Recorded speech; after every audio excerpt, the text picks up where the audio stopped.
Radio ਹਾਂਜੀ 1674 ਸਮਾਂ ਹੋ ਚੁੱਕਾ ਅੱਜ ਦੀ ਕਹਾਣੀ ਦਾ, ਅੱਜ ਦੇ ਵਿਚਾਰ ਦਾ। ਕਹਿੰਦੇ ਨੇ ਇੱਕ ਵਾਰੀ ਇੱਕ ਵਿਅਕਤੀ ਜਿਹੜੇ ਬੜੇ ਹੀ ਗੁਰੂਆਂ ਦੀ ਸ਼ਰਨ ਦੇ ਵਿੱਚ ਰਹਿ ਚੁੱਕਾ ਹੈ, ਦੂਰ ਦਰੇਡੇ ਤੱਕ ਘੁੰਮ ਕੇ ਦੂਰ ਦੂਰ ਜਿੱਥੇ ਵੀ ਕਿਤੇ ਪਤਾ ਲੱਗਦਾ ਉੱਥੇ ਪਹੁੰਚਦਾ, ਲੰਮਾ ਸਮਾਂ ਆਪਣਾ ਘਰ ਤੋਂ ਬਾਹਰ ਬਿਤਾਇਆ, ਅਲੱਗ-ਅਲੱਗ ਗੁਰੂਆਂ ਦੀ ਸ਼ਰਨ ਦੇ ਵਿੱਚ ਗਿਆ। ਪਰ ਜੋ ਮਨ ਦੇ ਵਿੱਚ ਜਗਿਆਸਾ ਸੀ, ਜੋ ਮਨ ਦੇ ਵਿੱਚ ਸਵਾਲ ਸੀ, ਉਹਨਾਂ ਦੇ ਆਨਸਰ ਹਾਲੇ ਤੱਕ ਨਹੀਂ ਮਿਲੇ। ਹੌਲੀ ਹੌਲੀ ਉਮਰ ਵੱਡੀ ਹੋਣ ਲੱਗੀ ਹੈ, ਵਾਲ ਕਾਲੇ ਤੋਂ ਚਿੱਟੇ ਹੋਣ ਲੱਗੇ, ਅਤੇ ਬਹੁਤ ਸਾਰੇ ਲੋਕ ਜਿਹੜੇ ਜਾਣਦੇ ਸੀ ਕਿ ਬੜੇ ਲੰਮੇ ਸਮੇਂ ਤੋਂ ਇਹ ਘੁੰਮ ਫਿਰ ਰਿਹਾ, ਬੜੇ ਵੱਡੇ ਵੱਡੇ ਵਿਦਵਾਨਾਂ, ਬੜੇ ਵੱਡੇ ਵੱਡੇ ਗੁਣੀ ਗਿਆਨੀਆਂ ਦੀ ਸ਼ਰਨ ਦੇ ਵਿੱਚ ਗਿਆ, ਅਤੇ ਲੋਕ ਇਹਦੀ ਵੀ ਬਹੁਤ ਇੱਜ਼ਤ ਕਰਨ ਲੱਗ ਪਏ। ਹੌਲੀ ਹੌਲੀ ਇਸ ਹੁੰਦੀ ਇੱਜ਼ਤ ਦਾ ਇਹਨੂੰ ਵੀ ਮਜ਼ਾ ਆਉਣ ਲੱਗ ਪਿਆ। ਗਿਆਨ ਨਾ ਹੋਣ ਦੇ ਬਾਵਜੂਦ ਵੀ ਇਹਦੀ ਹੁਣ ਲੋਕਾਂ ਦੇ ਵਿੱਚ ਇਹੋ ਹੀ ਚਰਚਾ ਹੁੰਦੀ ਕਿ ਇਹ ਬਹੁਤ ਗਿਆਨੀ ਆ, ਅਤੇ ਖੁਦ ਵੀ ਉਹਨਾਂ ਚੀਜ਼ਾਂ ਨੂੰ ਬਹੁਤ ਇੰਜੋਏ ਕਰਦਾ। ਹੁਣ ਜਿੱਦਾਂ ਇੱਕ ਤਿਲਿਸਮ ਬਣ ਚੁੱਕਾ, ਇੱਕ ਮਾਇਆ ਜਾਲ ਬਣ ਚੁੱਕਾ, ਇਹਦੇ ਆਪਣੇ ਆਲੇ ਦੁਆਲੇ ਵੀ। ਬਾਕੀ ਕੁਛ ਜਾਣਦੇ ਹੋਣ ਜਾਂ ਨਾ ਜਾਣਦੇ ਹੋਣ, ਪਰ ਇਹਨੂੰ ਪਤਾ ਕਿ ਮੈਨੂੰ ਕੁਛ ਹਲੇ ਗੁੱਧਿਕ ਭੇਦਾਂ ਦਾ ਪਤਾ ਨਹੀਂ ਲੱਗਾ, ਪਰ ਫਿਰ ਵੀ ਲੋਕਾਂ ਦੇ ਸਾਹਮਣੇ ਬਹੁਤ ਸੋਹਣੇ ਉਪਦੇਸ਼ ਦਿੰਦਾ, ਬੜਾ ਵਧੀਆ ਆਪਣਾ ਔਰਾ ਬਣਾ ਕੇ ਰੱਖਿਆ। ਪਰ ਮਨ ਦੇ ਵਿੱਚ ਸਵਾਲ ਉਹ ਬਰਕਰਾਰ ਸੀ, ਜਿਹੜੀ ਮੈਂ ਭਾਲ ਦੇ ਵਿੱਚ ਘਰੋਂ ਆਇਆ, ਆਖਿਰਕਾਰ ਸੱਚ ਹੈ ਕੀ? ਇਹ ਰੱਬ ਕੌਣ ਆ? ਰੱਬ ਹੈਗਾ ਵੀ ਆ ਕਿ ਨਹੀਂ ਹੈਗਾ? ਜਦੋਂ ਵੀ ਕੋਈ ਪੁੱਛ ਲੈਂਦਾ, ਬੜੀ ਵਾਰੀ ਗੱਲਾਂ ਬਾਤਾਂ ਦੇ ਵਿੱਚ ਟਾਲਾ ਮਟੋਲਾ ਕਰਨਾ ਪੈਂਦਾ, ਕਿਉਂਕਿ ਇਸ ਚੀਜ਼ ਦਾ ਜਵਾਬ ਬੜੇ ਗੁਰੂਆਂ ਦੇ ਕੋਲੋਂ ਇਹਨੂੰ ਨਹੀਂ ਮਿਲਿਆ। ਜੇ ਮਿਲਿਆ ਤੇ ਇਹਨੂੰ ਸਮਝ ਨਹੀਂ ਆਇਆ। ਆਖਿਰਕਾਰ ਕਹਿੰਦੇ ਨੇ ਇੱਕ ਵਾਰੀ ਪਤਾ ਲੱਗਾ ਕਿ ਬੁੱਧ ਆਸ-ਪਾਸ ਦੇ ਕਿਸੇ ਨਗਰ ਦੇ ਵਿੱਚ ਆਇਆ। ਵੈਸੇ ਇਸ ਆਸ-ਪਾਸ ਦੇ ਵਿੱਚ ਬੁੱਧ ਦੇ ਨਾਲੋਂ ਵਧੇਰੇ ਚਰਚਾ ਇਸ ਵਿਅਕਤੀ ਦੀ ਵੀ ਰਹੀ। ਬੜੇ ਲੋਕ ਇਹਨੂੰ ਉਮਰ ਦੇ ਕਰਕੇ ਵੀ ਜ਼ਿਆਦਾ ਸਿਆਣਾ ਸਮਝਦੇ, ਪਰ ਇਹਨੇ ਜੋ ਗੱਲਾਂ ਬਾਤਾਂ ਸੁਣੀਆਂ, ਇਹਨੂੰ ਲੱਗਾ ਕਿ ਸ਼ਾਇਦ ਮੇਰੇ ਸਵਾਲਾਂ ਦੇ ਜਵਾਬ ਬੁੱਧ ਕੋਲੋਂ ਹੋ ਸਕਦੇ ਆ, ਅਤੇ ਜੇਕਰ ਨਹੀਂ ਤੇ ਵੈਸੇ ਹੀ ਨੀਵਾਂ ਵਿਖਾ ਕੇ ਆਉਂਦੇ ਆ। ਇਹਦੀ ਵੀ ਕਾਫੀ ਚਰਚਾ ਅੱਜ ਕੱਲ੍ਹ ਚੱਲ ਰਹੀ ਹੈ। ਉਹ ਨਾ ਹੋਵੇ ਕਿ ਲੋਕ ਮੇਰੇ ਪਿੱਛੋਂ ਹਟ ਕੇ ਇਹਦੇ ਪਿੱਛੇ ਜਾਣਾ ਸ਼ੁਰੂ ਹੋ ਜਾਣ। ਜੇ ਆਪਣਾ ਮਸਲਾ ਹੱਲ ਹੋ ਜੂ ਠੀਕ ਹੈ,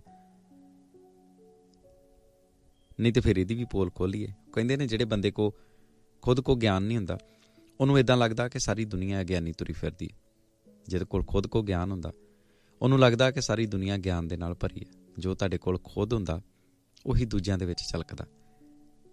ਇੱਦਾਂ ਦੇ ਸਵਾਲ ਲੈ ਕੇ ਇੱਕ ਦਿਨ ਬੁੱਧ ਦੇ ਕੋਲ ਪਹੁੰਚ ਗਿਆ। ਕਾਫੀ ਦਿਨ ਬੀਤ ਗਏ, ਚਿਹਰੇ ਦਾ ਜਲਾਲ ਵੇਖ ਕੇ, ਬੁੱਧ ਦੀ ਮੁਸਕਰਾਹਟ ਵੇਖ ਕੇ, ਤਸੱਲੀ ਵੇਖ ਕੇ, ਖੁਸ਼ੀ ਵੇਖ ਕੇ ਬੜੇ ਦਿਨ ਇਹਦੇ ਕੋਲ ਗੱਲ ਨਹੀਂ ਕੀਤੀ ਗਈ। ਆਨੇ ਬਹਾਨੇ ਦੱਸਣ ਦੀ ਕੋਸ਼ਿਸ਼ ਕਰਦਾ ਕਿ ਮੈਂ ਕੌਣ ਹਾਂ, ਮੈਂ ਕਿੱਥੋਂ ਆਇਆ, ਮੇਰੀ ਕੀ ਪਹੁੰਚ ਹੈ। ਪਰ ਇੱਥੇ ਕਿਸੇ ਨੂੰ ਕੋਈ ਪਰਵਾਹ ਨਹੀਂ। ਇੱਥੇ ਤੇ ਸਾਰੇ ਆਪਣੇ ਆਪਣੇ ਕੰਮਾਂ ਦੇ ਵਿੱਚ ਮਗਨ ਨੇ। ਖਾਸ ਤੌਰ ਦੇ ਉੱਤੇ ਬੁੱਧ ਜਦੋਂ ਵੀ ਉਹਨੂੰ ਮਿਲਦੇ, ਬਹੁਤ ਸੋਹਣਾ ਮੁਸਕਰਾ ਕੇ ਮਿਲਦੇ, ਅਤੇ ਹਰ ਵਾਰੀ ਇਹਨੂੰ ਇੱਕ ਨਵਾਂ ਹੀ ਸਵਾਲ ਮਿਲ ਜਾਂਦਾ। ਇਹਨੂੰ ਕਈ ਵਾਰੀ ਲੱਗਦਾ ਕਿ ਬੁੱਧ ਮੇਰੇ 'ਤੇ ਸ਼ਾਇਦ ਹੱਸ ਰਹੇ ਨੇ, ਕਈ ਵਾਰੀ ਲੱਗਦਾ ਕਿ ਬੁੱਧ ਮੇਰੇ 'ਤੇ ਤਰਸ ਖਾ ਰਿਹਾ, ਮਨ ਦਾ ਚੋਰ ਖਲੋਣ ਨਹੀਂ ਦੇ ਰਿਹਾ। ਇੱਕ ਦਿਨ ਹੌਸਲਾ ਕਰਕੇ ਪੁੱਛਿਆ, ਬੁੱਧ ਤੇਰੇ ਰੱਬ ਬਾਰੇ ਕੀ ਵਿਚਾਰ ਨੇ? ਰੱਬ ਹੈਗਾ ਕਿ ਨਹੀਂ? ਬੁੱਧ ਨੇ ਫੇਰ ਇੱਕ ਬੜੀ ਸੋਹਣੀ ਮੁਸਕਰਾਹਟ ਦਿੱਤੀ, ਚਿਹਰੇ ਦੇ ਉੱਤੇ ਵੱਡੀ ਸਾਰੀ ਸਮਾਈਲ, ਅੱਖਾਂ ਦੇ ਵਿੱਚ ਅੱਖਾਂ ਪਾਈਆਂ, ਤੇ ਅੱਗੇ ਚਲੇ ਗਏ। ਇਹ ਨਹੀਂ ਸਮਝ ਸਕਿਆ, ਪਰ ਇਹਦੇ ਨਾਲ ਪਹਿਲੀ ਵਾਰੀ ਨਹੀਂ ਸੀ ਹੋਇਆ। ਪਹਿਲਾਂ ਵੀ ਕਈ ਲੋਕਾਂ ਦੇ ਨਾਲ ਜਿਨ੍ਹਾਂ ਦੀ ਛਤਰਛਾਇਆ ਦੇ ਵਿੱਚ ਇਹ ਰਿਹਾ, ਉਹਨਾਂ ਗੁਣੀ ਗਿਆਨੀਆਂ ਦੇ ਕੋਲੋਂ ਇੱਦਾਂ ਦਾ ਜਵਾਬ ਇਹਨੂੰ ਮਿਲ ਚੁੱਕਾ ਸੀ। ਪਰ ਕਹਿੰਦੇ ਨੇ ਸਮਝਣ ਵਾਲੀ ਅਕਲ ਵੀ ਹੋਣੀ ਚਾਹੀਦੀ ਹੈ। ਇਹਨੂੰ ਲੱਗਾ ਬਹੁਤ ਵਾਰੀ ਇੱਦਾਂ ਕਰਨ ਤੋਂ ਬਾਅਦ ਕਿ ਸ਼ਾਇਦ ਬੁੱਧ ਇਕੱਲੇ ਦੇ ਨਾਲ ਗੱਲ ਨਹੀਂ ਕਰਨਾ ਚਾਹੁੰਦੇ। ਹੌਲੀ ਹੌਲੀ ਮਨ ਕੀਤਾ ਕਿ ਮੈਂ ਆਤਮ ਸਮਰਪਣ ਕਰਾਂ, ਥੋੜ੍ਹਾ ਸਰੈਂਡਰ ਕਰਾਂ, ਥੋੜ੍ਹੀ ਸ਼ਾਂਤੀ ਮਿਲਣੀ ਸ਼ੁਰੂ ਹੋ ਗਈ ਹੈ। ਇੱਕ ਦਿਨ ਭਰੀ ਸਭਾ ਦੇ ਵਿੱਚ ਪੁੱਛ ਲਿਆ, ਬੁੱਧ ਰੱਬ ਹੈਗਾ? ਬੁੱਧ ਨੇ ਕਿਹਾ ਨਹੀਂ। ਤੇ ਜਿੱਦਾਂ ਉਹ ਸਭਾ ਦੇ ਵਿੱਚ ਹਾਹਾਕਾਰ ਮਚ ਗਈ ਹੋਵੇ, ਇੱਕ ਦੂਸਰੇ ਦੇ ਕੰਨਾਂ ਦੇ ਵਿੱਚ ਖੁਸਰ ਪੁਸਰ ਸ਼ੁਰੂ ਹੋ ਗਈ। ਬਹੁਤ ਸਾਰੇ ਬੁੱਧ ਦੇ ਅਨੁਯਾਈ ਜਿਹੜੇ ਬੜੇ ਚਿਰਾਂ ਤੋਂ ਬੁੱਧ ਦੇ ਨਾਲ ਸੀ, ਉਹ ਵੀ ਇਹ ਸਵਾਲ ਜਾਣਨਾ ਚਾਹੁੰਦੇ ਸੀ। ਬੜਿਆਂ ਦੀ ਹਿੰਮਤ ਨਹੀਂ ਸੀ ਪੈਂਦੀ, ਤੇ ਕਈਆਂ ਨੂੰ ਇਹਦੇ ਵਾਂਗੂ ਸਮਝ ਹੀ ਨਹੀਂ ਆਈ ਕਦੀ। ਸੋ ਇਸ ਕਰਕੇ ਅੱਜ ਬੁੱਧ ਨੇ ਸਪਸ਼ਟ ਕਹਿ ਦਿੱਤਾ। ਸਾਰੇ ਨਗਰ ਦੇ ਵਿੱਚ ਰੌਲਾ ਪੈ ਗਿਆ। ਬੁੱਧ ਨੇ ਕਹਿ ਦਿੱਤਾ ਰੱਬ ਨਹੀਂ ਹੈਗਾ। ਤਰ੍ਹਾਂ ਤਰ੍ਹਾਂ ਦੀਆਂ ਗੱਲਾਂ ਹੋਣ ਲੱਗ ਪਈਆਂ। ਕਿਸੇ ਨੇ ਮੰਨਿਆ, ਕਿਸੇ ਨੇ ਨਹੀਂ ਮੰਨਿਆ।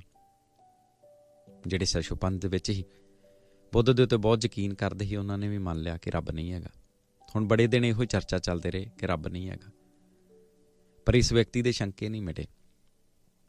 ਹਾਲੇ ਵੀ ਚਿਹਰੇ ਦੇ ਉੱਤੇ ਉਹੀ ਉਦਾਸੀ ਆ। ਫਿਰ ਇੱਕ ਦਿਨ ਸਭਾ ਦੇ ਵਿੱਚ ਪੁੱਛਦਾ, ਬੁੱਧ ਫਿਰ ਦੁਨੀਆ ਨੂੰ ਕੌਣ ਚਲਾ ਰਿਹਾ? ਜੇ ਰੱਬ ਨਹੀਂ ਹੈਗਾ ਤੇ ਸਾਰੀ ਸ੍ਰਿਸ਼ਟੀ ਕਿੱਦਾਂ ਚੱਲ ਰਹੀ ਹੈ? ਕੁਛ ਤਾਂ ਹੈ ਜਿਹੜਾ ਸਾਨੂੰ ਨਹੀਂ ਦਿਖਦਾ। ਤੇ ਬੁੱਧ ਨੇ ਫੇਰ ਮੁਸਕਰਾ ਕੇ ਕਿਹਾ, ਹਾਂ ਉਹ ਤਾਂ ਹੈਗਾ। ਕੌਣ ਹੈ ਉਹ?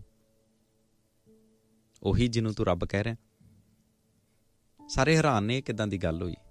ਕੁਛ ਦਿਨ ਪਹਿਲਾਂ ਬੁੱਧ ਕਿਹਾ ਰੱਬ ਨਹੀਂ ਹੈਗਾ, ਅੱਜ ਕਹਿ ਰਹੇ ਨੇ ਰੱਬ ਹੈਗਾ।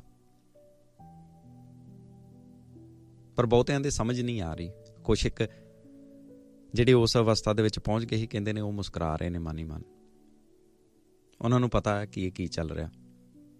ਇੱਧਰ ਬੁੱਧ ਮੁਸਕਰਾ ਰਹੇ ਨੇ ਤੇ ਬਹੁਤ ਸਾਰਿਆਂ ਦੇ ਰੰਗ ਉੱਡੇ ਨੇ। ਬਹੁਤ ਸਾਰਿਆਂ ਦੇ ਮਨ ਦੇ ਵਿੱਚ ਦੁਚਿੱਤੀ ਹੈ ਕਿ ਆਖਰਕਾਰ ਇਹ ਗੱਲ ਬਣੀ ਕੀ? ਕਦੀ ਹੈਗਾ, ਕਦੀ ਨਹੀਂ ਹੈਗਾ। ਕਹਿੰਦੇ ਨੇ ਆਖਰਕਾਰ ਇਹ ਵਿਅਕਤੀ ਢਹਿ ਕੇ ਬੁੱਧ ਦੇ ਚਰਨਾਂ ਤੇ ਡਿੱਗ ਪਿਆ। ਬੁੱਧ, ਮੇਰੀ ਸਮਝ ਤੋਂ ਬਾਹਰ ਨੇ। ਮੈਂ ਆਪਣੇ ਆਪ ਨੂੰ ਤੇਰੇ ਸਾਹਮਣੇ ਸਮਰਪਣ ਕਰਦਾ। ਮੈਂ ਆਪਣੇ ਮਸਤਕ ਨੂੰ ਤੇਰੇ ਪੈਰਾਂ ਦੇ ਵਿੱਚ ਧਰਦਾ।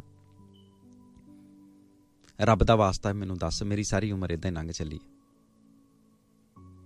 ਬੜੇ ਗੁਰੂਆਂ ਨੂੰ ਮੈਂ ਮਿਲਿਆ, ਉਦੋਂ ਉਮਰ ਨਿਆਣੀ ਸੀ, ਪਰ ਹੁਣ ਤੇ ਉਮਰ ਵੀ ਇਹ ਤੋਂ ਵੱਧ ਕੀ ਸਿਆਣੀ ਹੋਣੀ ਆ। ਮੈਂ ਏਦਾਂ ਹੀ ਨਾ ਚਲੇ ਜਾਵਾਂ। ਬੁੱਧ ਨੇ ਕਿਹਾ, ਜਿੱਦਣ ਤੂੰ ਆਇਆ ਸੀ ਉਦੋਂ ਤੇਰੇ ਮਨ ਦੇ ਵਿੱਚ ਬੜੇ ਸਾਰੇ ਸਵਾਲ ਸੀ। ਤੇਰੇ ਮਨ ਦੇ ਵਿੱਚ ਹੰਕਾਰ ਸੀ ਕਿ ਤੂੰ ਬਹੁਤ ਕੁਛ ਜਾਣਦਾ, ਪਰ ਤੈਨੂੰ ਪਤਾ ਤੂੰ ਨਹੀਂ ਜਾਣਦਾ। ਤੂੰ ਆਪਣੇ ਆਪ ਨੂੰ ਸਰੈਂਡਰ ਕਰਨ ਦੇ ਲਈ ਬਿਲਕੁਲ ਵੀ ਤਿਆਰ ਨਹੀਂ ਸੀ। ਪਰ ਸਵਾਲ ਤੇਰੇ ਮਨ ਦੇ ਵਿੱਚ ਬਹੁਤ ਸੀ। ਤੇਰਾ ਮਨ ਭੱਜਿਆ ਫਿਰਦਾ ਸੀ।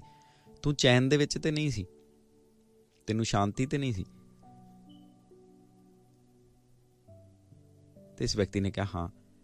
ਤੇ ਬੁੱਧ ਨੇ ਕਿਹਾ, ਜਦੋਂ ਤੂੰ ਸਵਾਲ ਪੁੱਛ ਲਿਆ, ਪੁੱਛਣ ਤੋਂ ਪਹਿਲਾਂ ਤੱਕ ਤੈਨੂੰ ਉੱਦਾਂ ਸ਼ਾਂਤੀ ਨਹੀਂ ਸੀ। ਜਿੱਦਣ ਤੂੰ ਪੁੱਛ ਲਿਆ, ਮੈਂ ਤੈਨੂੰ ਕਿਹਾ ਰੱਬ ਨਹੀਂ ਹੈਗਾ, ਤੇ ਉਸ ਤੋਂ ਬਾਅਦ 'ਚ ਕਿਹੜਾ ਤੂੰ ਸ਼ਾਂਤ ਹੋ ਗਿਆ? ਜੇ ਮੇਰੇ ਕਹੇ ਦੇ ਉੱਤੇ ਤੂੰ ਯਕੀਨ ਕਰ ਵੀ ਲਿਆ, ਨਹੀਂ ਵੀ ਕੀਤਾ, ਤੇ ਫਿਰ ਕਿਹੜੀ ਤੈਨੂੰ ਸ਼ਾਂਤੀ ਮਿਲ ਗਈ? ਤੂੰ ਤੇ ਹੋਰ ਜ਼ਿਆਦਾ ਵਿਚਲਿਤ ਹੋ ਗਿਆ। ਤੇ ਹੁਣ ਅੱਜ ਮੈਂ ਤੈਨੂੰ ਕਹਿਤਾ ਕਿ ਰੱਬ ਹੈਗਾ, ਤੇ ਫਿਰ ਕਿਹੜੀ ਤੈਨੂੰ ਸ਼ਾਂਤੀ ਮਿਲ ਗਈ? ਤੇਰੇ ਮਨ ਦੀ ਭੜਕਣ ਤੇ ਹੋਰ ਜ਼ਿਆਦਾ ਵੱਧ ਗਈ। ਤੂੰ ਮੈਨੂੰ ਇਹ ਦੱਸ ਕਿ ਤੈਨੂੰ ਇਹਨਾਂ ਚੀਜ਼ਾਂ ਦੇ ਨਾਲ ਫਰਕ ਕੀ ਪਿਆ?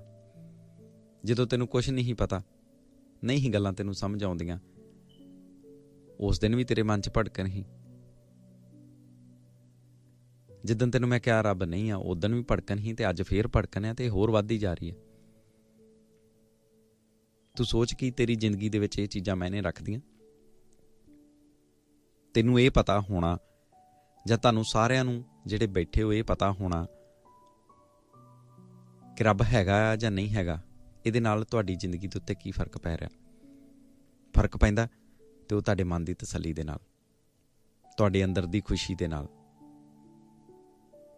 ਜੇ ਤੁਹਾਡੀ ਇਸ ਚੀਜ਼ ਦੇ ਵਿੱਚ ਖੁਸ਼ੀ ਹੈ ਕਿ ਰੱਬ ਨਹੀਂ ਹੈਗਾ, ਤੇ ਠੀਕ ਹੈ, ਤੁਹਾਡੀ ਖੁਸ਼ੀ ਮਿਲਣੀ ਚਾਹੀਦੀ ਹੈ। ਤੁਸੀਂ ਮਨੋਂ ਖੁਸ਼ ਚਾਹੀਦੇ ਹੋ। ਜੇ ਕਿਸੇ ਨੂੰ ਲੱਗਦਾ ਕਿ ਰੱਬ ਹੈਗਾ, ਇਸ ਗੱਲ ਦੇ ਵਿੱਚ ਮੈਨੂੰ ਖੁਸ਼ੀ ਹੈ, ਰੱਬ ਦਾ ਆਸਰਾ ਲੈ ਕੇ ਤੁਸੀਂ ਜ਼ਿੰਦਗੀ ਸੋਹਣੀ ਬਤੀਤ ਕਰ ਸਕਦੇ ਹੋ, ਤੇ ਇਸ ਤਰੀਕੇ ਦੇ ਨਾਲ ਚੱਲੋ। ਕੁਛ ਪਤਾ ਹੋਣਾ ਜਾਂ ਪਤਾ ਨਾ ਹੋਣਾ, ਇਹਦੇ ਨਾਲੋਂ ਜ਼ਿਆਦਾ ਜ਼ਰੂਰੀ ਹੈ ਕਿ ਤੁਹਾਡੇ ਮਨ ਨੂੰ ਤਸੱਲੀ ਕਿੰਨੀ ਕਿਹਾ, ਤੁਹਾਡੇ ਮਨ ਨੂੰ ਠਹਿਰਾਓ ਕਿੰਨਾ ਕਿਹਾ, ਤੁਸੀਂ ਖੁਸ਼ ਕਿੰਨਾ ਕਿਉਂ। ਤੁਹਾਡੇ ਅੰਦਰ ਸ਼ਾਂਤੀ ਕਿੰਨੀ ਕੁ ਹੈ। ਤੇ ਬੜੇ ਸਾਰੇ ਸਵਾਲ ਫਿਰ ਆਪਣੇ ਆਪ ਹੀ ਤੁਹਾਨੂੰ ਆਨਸਰ ਮਿਲਣੇ ਸ਼ੁਰੂ ਹੋ ਜਾਂਦੇ ਆ। ਤੂੰ ਕਹਿੰਦਾ ਮੈਂ ਸਾਰੀ ਜ਼ਿੰਦਗੀ ਆਪਣੀ ਅਲੱਗ-ਅਲੱਗ ਵੱਡੇ ਗੁਰੂਆਂ ਦੀ ਸ਼ਰਨ ਦੇ ਵਿੱਚ ਬਿਤਾਈ ਹੈ, ਪਰ ਮੈਨੂੰ ਹੈਰਾਨੀ ਆ ਹਾਲੇ ਤੱਕ ਤੇ ਤੈਨੂੰ ਮੁਸਕਰਾਹਟ ਦਾ ਮਤਲਬ ਵੀ ਨਹੀਂ ਸਮਝ ਆਉਂਦਾ।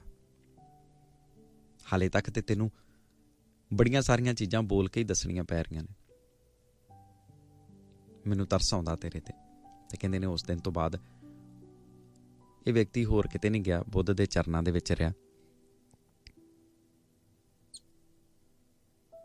ਤੇ ਸ਼ਾਇਦ ਬੜਿਆਂ ਸਾਰਿਆਂ ਦੇ ਮਨ ਦੇ ਵਿੱਚ ਇਹੋ ਸਵਾਲ ਸ਼ਾਇਦ ਹਾਲੇ ਤੱਕ ਵੀ ਚੱਲਦਾ ਹੋਊਗਾ, ਸ਼ਾਇਦ ਬੜੇ ਸਾਰੇ ਆਪਾਂ ਦੇ ਵਿੱਚੋਂ ਵੀ ਹੋਣਗੇ।